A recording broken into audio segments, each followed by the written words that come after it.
Welcome to the deep dive. Okay, today we're jumping into the latest from Bristol Myers Squibb. Their Q3 2025 financials just dropped. Sure. And our mission here is to quickly get the story behind these numbers. Because this isn't, your standard earnings report. It feels more like, well, a pivot point. It really is. That's the core tension you see right away in the source material. BMS is deep in this major transition. Right. You've got this really phenomenal, almost explosive growth in their new products. But it's happening right alongside this massive and frankly expected erosion of their older blockbusters. Generics are hitting hard. So the numbers kind of have the split personality then. Exactly. Perfectly reflects it. Okay, so let's paint the picture. Top line numbers first. Total revenues for Q3, $12.2 billion. Yep, 12.2. Which sounds pretty healthy, right? It's up 3% on last year. But like you said, the profit side tells a different story. It really does. The reported non-GAAP diluted earnings per share, the EPS number everyone watches, was $1.63. And that's down 9% compared to Q3 2024. Down 9%. So if you're listening, you see revenue up, profit down. You might initially think, oh, something's gone wrong operationally. Yeah, like costs spiraled or sales execution faltered. But the sources are pretty clear. This drop wasn't really an operational failure. It was the cost of buying the future, essentially. Okay, so what specifically dragged that EPS number down so much? It wasn't just like normal business costs. No, it was almost entirely down to very deliberate forward-looking spending. That EPS figure included a net hit of negative 20 cents per share. 20 cents just from what? From charges related to acquired in-process R&D IPR&D charges and some licensing income offsetting it a bit. But basically, they spent big on acquiring future drugs and technology. Got it. So they're pulling future potential into the present, but paying for it now. That's the trade-off. And it sets up this perfect frame for understanding the whole quarter, what we're calling the tale of two portfolios. This is where that strategic divergence, it just becomes crystal clear for you, the listener. You've got the growth portfolio running like a sprinter. And the legacy portfolio. Falling off a very, very steep cliff. The contrast is stark then. Let's see the numbers. Growth portfolio? Growth portfolio generated $6.9 billion in revenue. That's an incredibly strong increase. 18% year over year. 18%? That's huge. Which is really robust. Yeah. And actually, that momentum was so strong, management felt confident enough to raise their full year 2025 revenue guidance. Oh, really?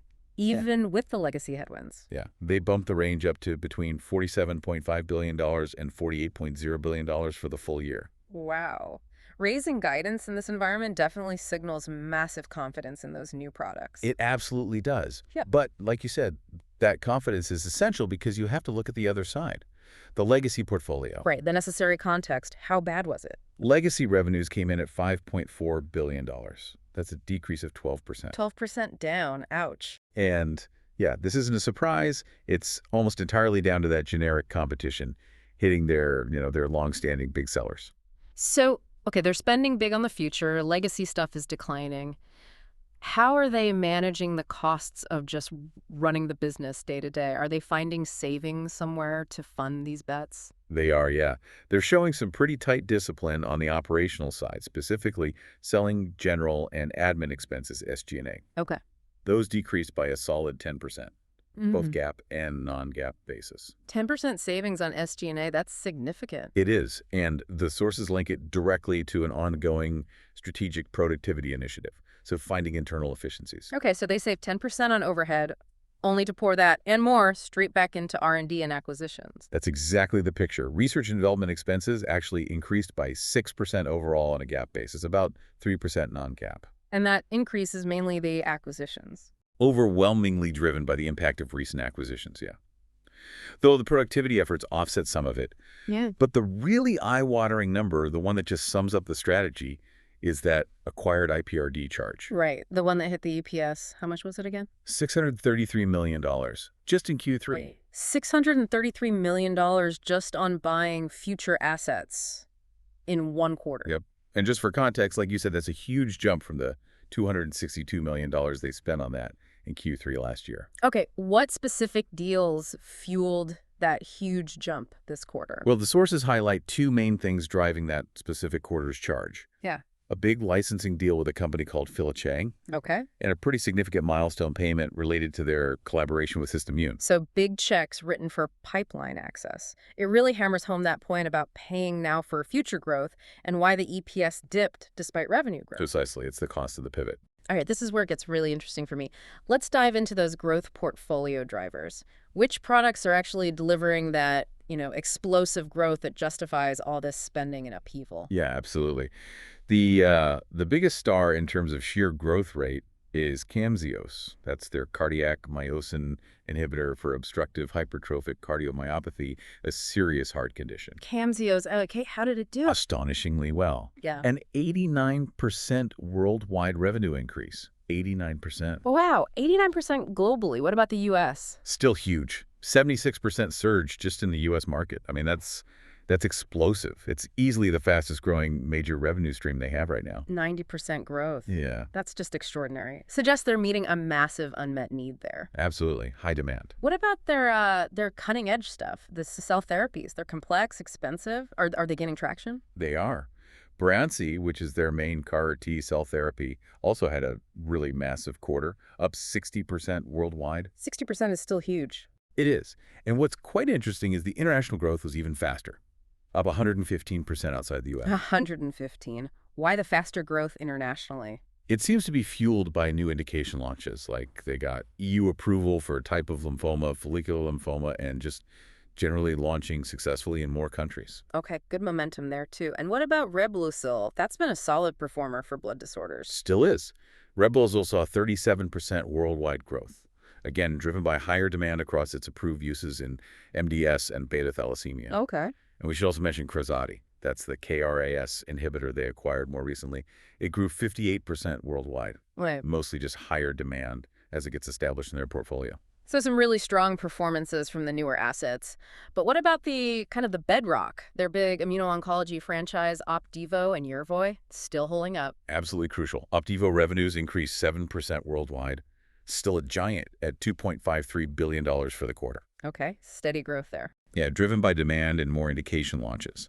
They launched a new formulation, Opdivo Qvantig, in the U.S. earlier in the year. And the related drugs are doing well, too. Yervoy was up 15% worldwide. 15. That's quite strong for Yervoy. It is. And Opdualag, which is a combination of nivolumab and relatlimab, that increased 28% worldwide. So that whole IO complex is still performing very solidly. Okay, so that's the growth engine firing on multiple cylinders. Now, Yeah. we have to turn to the other side of this ledger, the headwinds, the legacy portfolio. The tough part. And this isn't just like a gentle slope down, is it? You use the phrase generic cliff, especially for Revlimid. It is a cliff. The Yeah. impact is, well, it's staggering. Revlimid, which for years was just this absolute pillar holding up the company. The multi-billion-dollar anchor. Exactly. Its Yeah. worldwide revenue decreased sharply by 59% in Q3. 59%. Wow. I mean, everyone knew it was coming with generics, but still.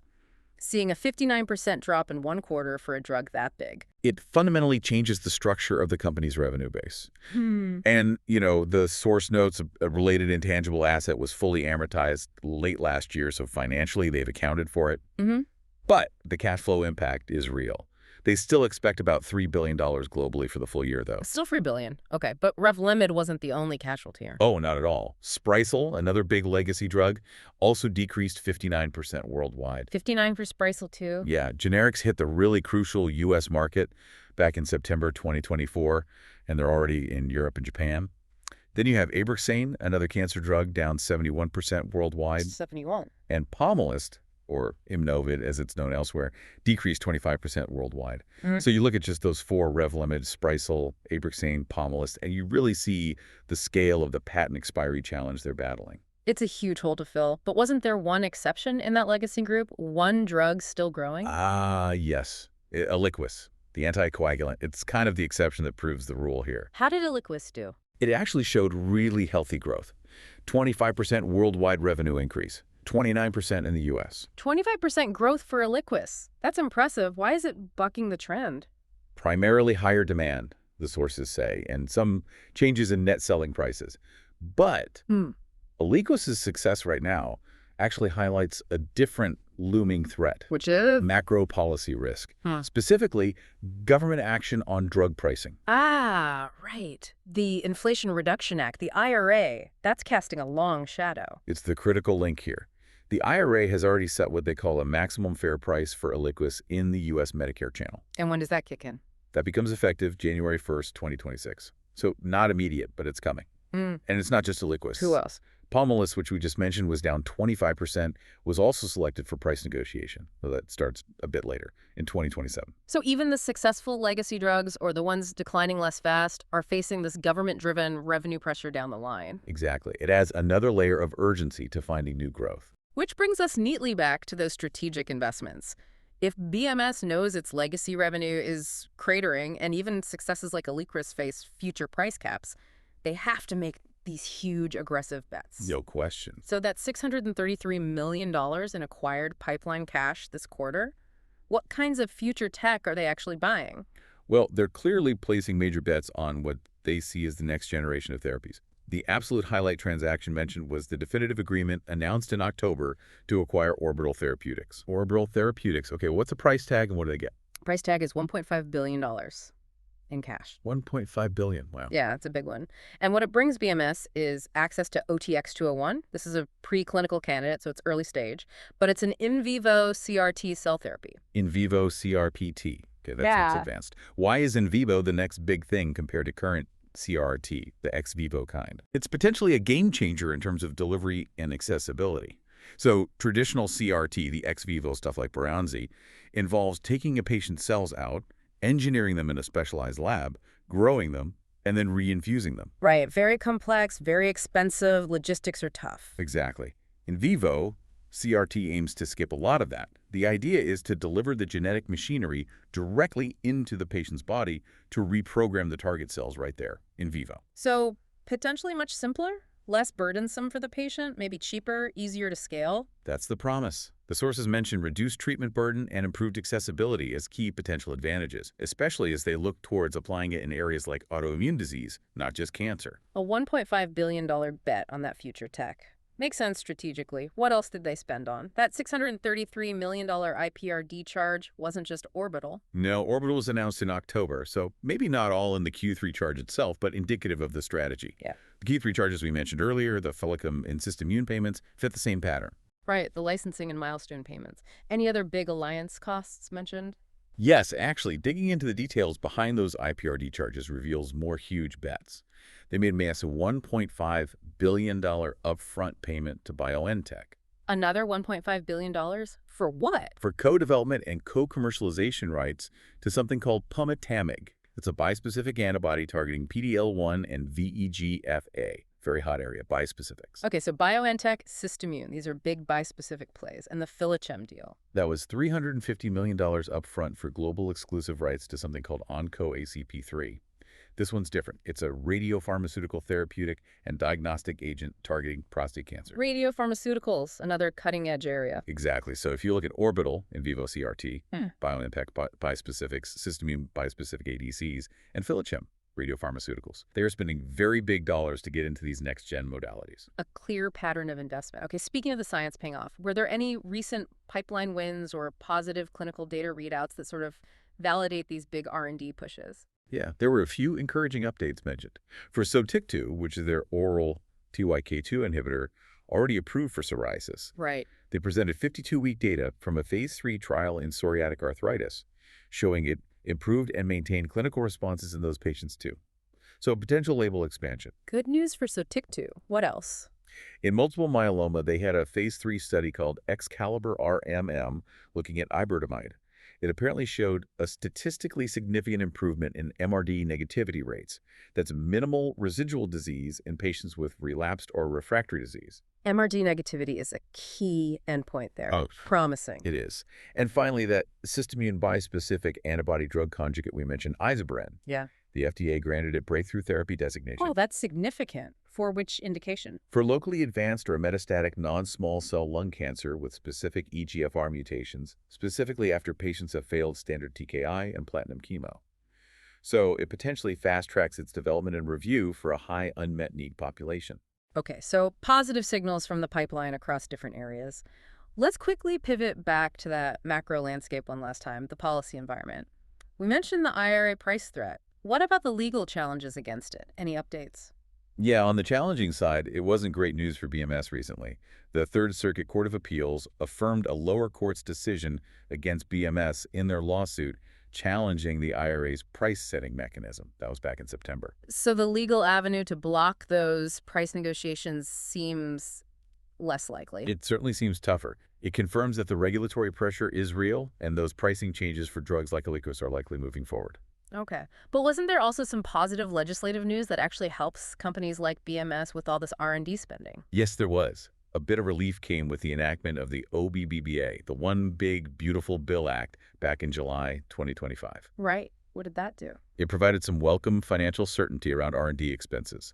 Specifically, it allows businesses to immediately deduct up to 100% of their qualifying domestic R&D expenses incurred in 2025. Full immediate deduction. That's helpful for cash flow. Very helpful.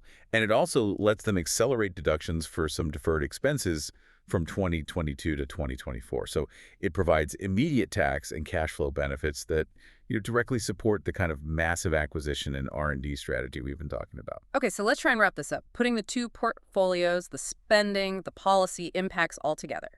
What's the key takeaway for you, the listener, from this BMS Q3? I think the core story is really clear. You have truly phenomenal growth from the new products, Yeah. particularly standouts like Camzyos, Breyanzi, Reblosal.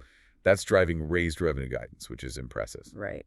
But that success is absolutely necessary, isn't it? Because the hole being left by Revlimid's, was it 59% decline? That's just immense. It's immense. So the synthesis is, BMS successfully navigated this specific generic cliff in Q3, but only by aggressively and expensively reallocating capital towards the future.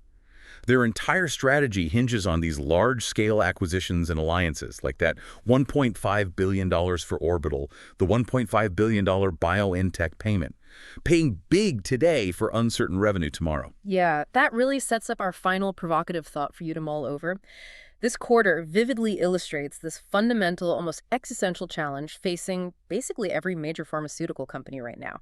BMS is making these huge, multi-billion-dollar bets on very early-stage, next-generation science, like that preclinical in vivo KRT program from Orbital. High risk, potentially high reward. Exactly. And the critical question is, can these strategically financed R&D acquisitions, these big bets on future science, actually generate enough revenue and, crucially, quickly enough to offset the massive accelerating losses from patent expirations on yesterday's blockbusters like Revlimid and Sprycel? It really is a race against the clock. A literal race against the clock, financed entirely by science and M&A. It's high stakes, and we'll be watching closely.